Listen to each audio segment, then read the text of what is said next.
Assalamualaikum warahmatullahi wabarakatuh. Halo semuanya, halo adik-adik. Perkenalkan, nama kakak Pratiwi Ramadhani dari kelompok 99 KKM Tematik Universitas Sultan Ageng Tirtayasa. Hari ini kakak akan membahas materi tentang bahasa. Kira-kira bahasa itu apa ya? Yuk, simak videonya bersama-sama. Selamat menyaksikan. Bahasa Indonesia. Pengertian bahasa, definisi bahasa, hakikat bahasa, fungsi bahasa, dan bahasa Indonesia lahir. Apa itu bahasa? Pengertian bahasa.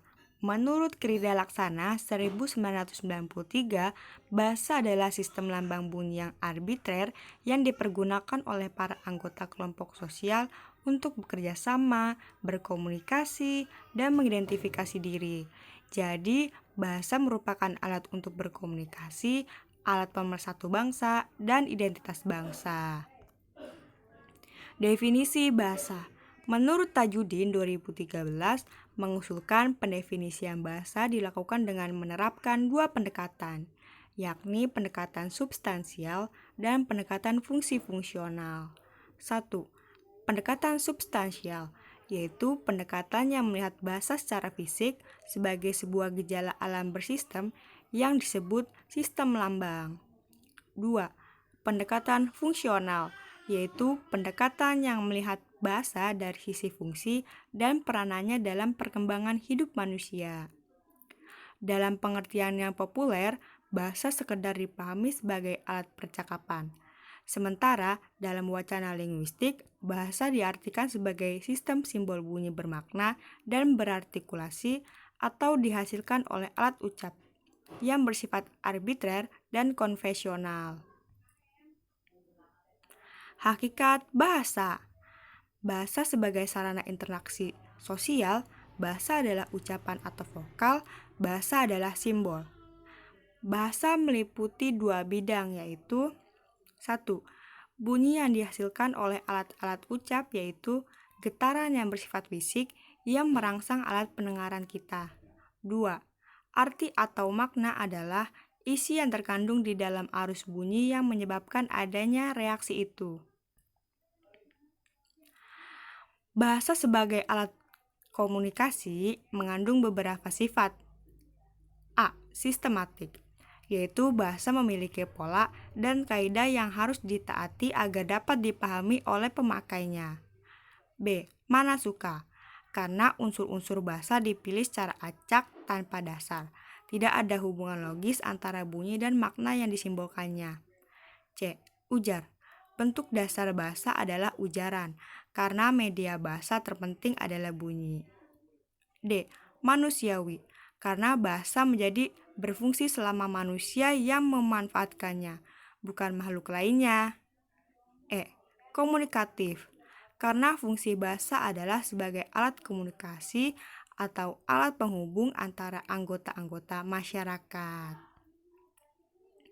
Fungsi bahasa. Salah satu aspek penting dari bahasa adalah aspek fungsi bahasa. Secara umum, fungsi bahasa adalah sebagai alat komunikasi. Berkenaan dengan fungsi tersebut, menurut Halliday 1973, bahasa kerap dipakai untuk menjalankan fungsi sebagai berikut. 1. Fungsi instrumental, menggunakan bahasa untuk memperoleh sesuatu.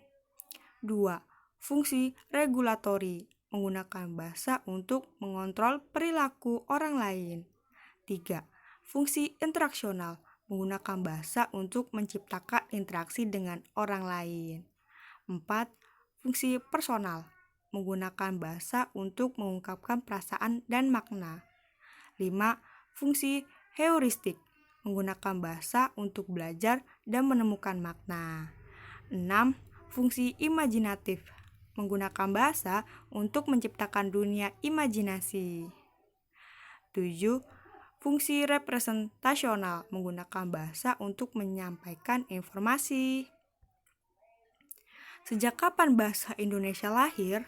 Bahasa Indonesia dinyatakan lahir yaitu pada 28 Oktober 1928.